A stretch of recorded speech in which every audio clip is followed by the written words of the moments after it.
It is not necessarily a new technology, but it is still in its infancy. Yet it does offer the potential solution to the world's food insecurity crisis that is going to get worse as we approach 10 billion. This technology, in cooperation with other technologies such as aeroponics, hydroponics, and lab-grown meat, will potentially offer us a solution and a remedy for a forever growing food crisis. It's a technology that I've talked about many times, and it's called MTA, or Multi-Tropic Aquaculture. But what is the science behind MTA? What is it? What problems are it solving? Why is it better than everything else? And what are the future directions? Well, let's talk about the science behind that. Welcome to The Science Behind That with Atticus Hamilton. Hello, all you scientists, and welcome on back to The Science Behind That podcast. I'm your host, Atticus Hamilton, and I hope you guys are having a great Monday. Before we get started today, I'd like to give a special thank you to our new sponsor. As you guys know very well, I do not like advertisements. Every episode that I post, there shouldn't be any ads on it. If there are, that's a big issue. Shoot me an email if there are ads on it, but there shouldn't be any ads that are in this podcast, and the reason for that is I just simply don't like ads. I think that there should be a place on the internet where you can go to hear information without having to pay for it, without having ads, without content being restricted. And so because of that, I've looked to podcast sponsors. Now, this isn't an advertisement. It's just a special thank you to Denver family lawyers, advocates, and advocacy since 1997 for being a sponsor of this podcast. Special thanks to them. They make sure that advertisements never touch this podcast, and they make sure that I can keep bringing to you guys the content that you all seem to enjoy. And one more quick thing, if any of you are feeling like you really like what I do and you really want to support my show here, there is a support the show link down in the description. It's not obligatory, obviously. It's completely up to you guys if you want to show your support, and everything is appreciated. So that being said, ladies and gentlemen, I'd like to invite you all to go grab yourselves a nice steaming hot cup of coffee, add a little bit of maple syrup to it, and we're going to jump right into today's episode. So I've been alluding to multi-tropic aquaculture for the past week or so, and that is what we're going to be talking about today, as you heard in the intro. And multi-tropic aquaculture, I guess now called Integrated Multi-Trophic Aquaculture, is a very, very fascinating technology that is, in my opinion, it offers one of the parts of a solution to a food insecurity crisis that, again, we will definitely be experiencing really severely in 2100 if we continue business as usual, everything is normal from where we are now. And today we are going to be talking about what is Integrated Multi-Trophic Aquaculture, or IMTA, what problems are being solved by it, why is it better than current aquaculture methods, and what are the future directions. And spoiler alert, that last part, it really has a lot to do with you guys, but we're going to get to that in a little bit. So first off, what is IMTA? Well, before we can understand what IMTA is, we need to first understand what a tropic level is. So tropic levels, for those of you who have not, taken environmental biology or evolutionary biology or something like that. Tropic levels, it's just a way of organizing organisms based on predation. So the first tropic level are the producers, right? They're like algae and seaweeds and grasses on land. They're plants or algae. They are organisms that, photosynthesize, or they're radiotropic, which means they use radiation to produce sugars and proteins and whatnot. So these are the organisms that pretty much everything else feeds off of. Then the second tropic level are what are called primary consumers. So in the ocean, those are like sardines. So sardines are the second level on this pyramid, if you can imagine a pyramid, with 1 being the bottom and 4 being the top. So the primary consumers are like sardines, or, little salmon before they're adults, filter feeding organisms, basically, or crabs that are strictly herbivorous.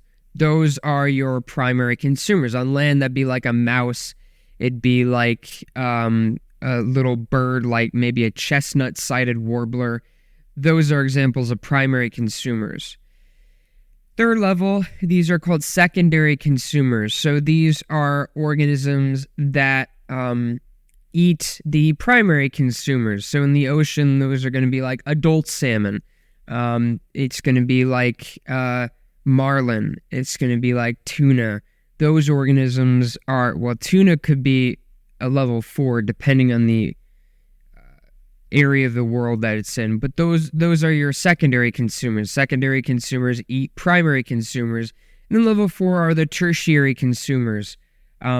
Sharks, orcas, humans, those are tertiary level consumers, which basically means that they eat secondary level consumers, but they could also eat anywhere down the pyramid for the most part, except humans are pretty unique in that we eat the secondary consumers all the way down to the producers. Not a lot of tertiary consumers do that. We're kind of unique as humans. But anyway, that is a tropic level or a tropic pyramid overall. So then, now that we know that, what do you guys think integrated multi-tropic aquaculture is? I'm going to wait here a minute while I take a sip of coffee, and I'll let you guys think about that. So integrated multi-tropic aquaculture is basically, it's where you're growing organisms from each one of the tropic levels. Now, what does this look like? Well, if you go to the Government of Canada's website, or just look up Integrated Multi-Tropic Aquaculture, Government of Canada, they have a really nice graphic here, which I will set as the cover of this episode. But basically what this looks like is you culture fish like salmon, and then you culture mussels and sea cucumbers and sea urchins to help remove, i.e. filter feeders, to help remove the waste of the fish. And then you culture kelp to help take up excess inorganic nutrients. This way you're culturing primary producers, primary consumers, secondary consumers, and tertiary consumers, right? Well, maybe not tertiary consumers, but definitely levels 1 through 3. And so what problems are this solving, or is this solving? Well, the big one is disease. Unfortunately, there are major issues that we have currently with the most common methods of aquaculture. Now, what do these look like? Well, you have pond systems, open net pens, submersible net pens, and recirculating systems. Now, recirculating systems tend to be the best, but we're going to get into each of these. So what is a pond system? Well, it's just as the name implies. Basically, you dig a hole in the ground and you fill it with water, and you grow and you stock it with fish or an organism of your choice, and you feed it, right? And so the organisms live in that pond and they grow at a high density. Now, what are the ponds? What are the problems with this? Well, the biggest problem is there's a lot of nutrients there, right? So what happens to that nutrients? So this is a dry land-based system, generally. So because of that, you have to do something with that excess runoff, right? That water in that pond has to be recirculated somehow, especially if you're growing high densities of fish. So what do you do with that? Well, you can either process that wastewater in side pools. For those of you who live in landlocked states or countries, I'm sure you've seen like sewage ponds, basically, where they just put the sewage in a pond on land and microorganisms grow and they take care of that. You can do the same thing with pond systems for aquaculture. However, a lot of times when it's done improperly, they just send that wastewater into rivers, which contributes to eutrophication of the rivers and the oceans where those rivers end up, right? The other type, open net pens. So basically, that is where you have a big circular net pen, either in a lake or in the ocean, that are filled with fish. Now, with this system, you don't really have to worry about wastewater because the ocean or lake currents take away that wastewater. But what does that mean? Well, what that means is that because you're growing fish in such high densities in these net pens, you have the issues of diseases. And there are a lot of diseases that affect aquacultured fish species. You have bacterial kidney disease, cream myxotosis, channel catfish virus disease, L. rhabdovirus disease, enteric redmouth, epizoonotic hematopoietic necrosis. And I could go on and on and on. There's a lot of different diseases that affect fish. And when you're growing them in, particularly in open water pen systems or open net pens, those diseases reach extremely high levels, and the currents just take away those diseases and spread them out into the ocean or the lake, and that can cause issues for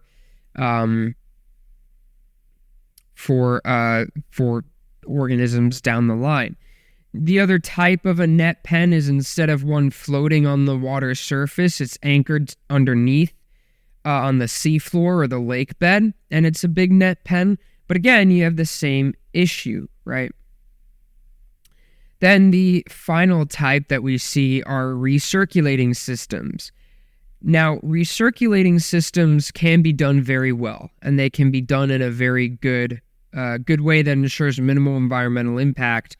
And these are basically land-based systems in like a factory or a massive warehouse with very large tanks of fish that you can grow up and feed, and the wastewater should be recycled using microbial methods to remove waste. And all these tanks are interconnected, and these fish species in here will not have contact with wild fish like you would have with the submersible net pens or the open net pens. But what's the problem with this? Well, the problem with this is that A, it's very expensive to start up initially, and B, because of that, people like to cut corners. That being said, when it's done correctly, it is as good, it's almost as good as multi-tropic aquaculture. And we're seeing a shift of the aquaculture industry to these land-based recirculating systems. So those are the current issues with aquaculture, right? And so then why is it better? Why is IMTA better? Well, first off, IMTA, generally you have a pen floating at the surface, and that's where your fish are. Underneath that pen, you'll have a bed of like sea cucumbers and other detritivores that will feed on the waste produced by those fish. And then, as I mentioned previously, you'll have kelp and mussels to recycle nutrients. Now, what is this doing? What this is doing is that it ensures that there's no point here at which, A, you have nutrient runoff that would cause issues in the environment, right? Because all the excess nutrients being produced by the fish, it's all recycled, A. B, it minimizes the effect of disease because the fish aren't constantly swimming around in polluted waters. And frankly, in the ocean or the lake or lakes, diseases are spread through water. And so if you have filter feeding stocks of mussels and oysters, you're removing those pathogens that affect fish from the environment. And then C, you are producing a vastly higher amount of food than you would just using a recirculating system, right? Because you're producing fish, you're producing kelp, and I think seaweed is really tasty. My family doesn't, but I do. You're producing mussels, you're producing sea urchins, you're producing sea cucumbers. All of these things can be eaten. And when I say this offers a potential to solve world food insecurity, it really does, because you can grow up a huge amount of organisms in a relatively small area with virtually zero environmental impact because you're removing all this waste. It's a win-win-win. It's pretty much as good as lab-grown meat. It's even better because some people have issues with lab-grown meat, and obviously these fish and kelp and seaweed, they're not, and sea urchins, it's not lab-grown. It's just there's an intricate framework of growth here that allows them to be sustainably grown and in a way that doesn't affect wild stocks and doesn't obviously negatively affect the environment either. So how does this compare then? Well, unfortunately, as I said originally, it's not a new technology, but it's in its infancy. Back in 2010, there was a US-based workshop through NOAA on IMTA that was in Port Angeles, Washington. And basically what they determined was that A, it is possible, and B, it is as good as everybody thinks it is. China, I was surprised to read this, but China actually is using IMTA as an emerging technology for aquaculture to feed their population. There's 1.4 billion plus people in China, and they're using IMTA to feed their population because, frankly, they've depleted wild fish stocks so much in the Yellow Sea, in the South China Sea, and in the regions of the Southeast Pacific that I'm not surprised. But they are switching towards this method, and it is possible. So this leads us then into our future directions. What are the future directions for IMTA? Well, this is where you guys come in, right?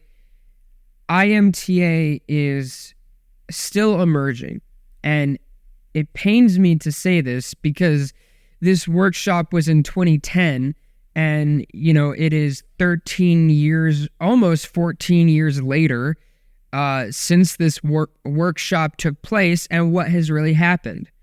Well, China's still leading the world on IMTA, and even then, it's in its infancy. And why is this? Well, I think that there's a couple factors here. Number one is it's just not really talked about. I mean, I would love it if you guys could shoot me an email at thesciencebt@gmail.com to tell me if you've ever heard of IMTA before I mentioned it last week. Because I would guarantee that a vast majority of people out there haven't. So, now what does that mean? Well, if not a lot of people are hearing about it, there's not really a demand to push governments and agencies and corporate entities into developing it, right? So that's the big thing. And the other thing is that, frankly, it is a relatively complicated system because you need to make sure that you do it right. You need to make sure that the area of coastline that you're developing this in is able to support all of these organisms. You don't want to introduce invasive species anywhere, right? So, for example, you wouldn't want to do an IMTA system in the Great Lakes and use zebra mussels, right? Zebra mussels are invading the Great Lakes, so that wouldn't be smart. So, it takes a bit of time and investment to develop these systems, but I think the big thing is, at the end of the day, what are the future directions? Nothing if people don't learn about it, right? If people don't learn about it and they don't push for it, unfortunately, it looks like it would stagnate. So that's why I said at the beginning of this episode that you guys are important here, that the future directions of IMTA is dependent on you guys. The more people that know about integrated multi-tropic aquaculture, the more likelihood and the higher demand there is to force governments and corporate agencies to develop these technologies as a substitute to our current aquaculture methods. Because, ladies and gentlemen, frankly, let's think about it, right? Currently, our aquaculture involves focusing on one organism and calling it good, right? Putting all of our eggs in one basket, when instead we could focus on growing an entire tropic pyramid and put all of our eggs in multiple baskets and get a massive amount of products as a result. To me, it seems like a no-brainer. Therefore, ladies and gentlemen, I hope that by the end of, or I hope that you guys feel like we have covered what it is, what problems it's solving, why it's better, and the future directions. Again, as with most things, it is very heavily dependent on you guys, right? The consumers. So, ladies and gentlemen, I hope you enjoyed today's episode. Again, special thanks to our podcast sponsor. I will see you guys on Friday. I have a good episode for you guys on Friday. And until then, remember, ladies and gentlemen, have a fantastic week and stand up and question everything.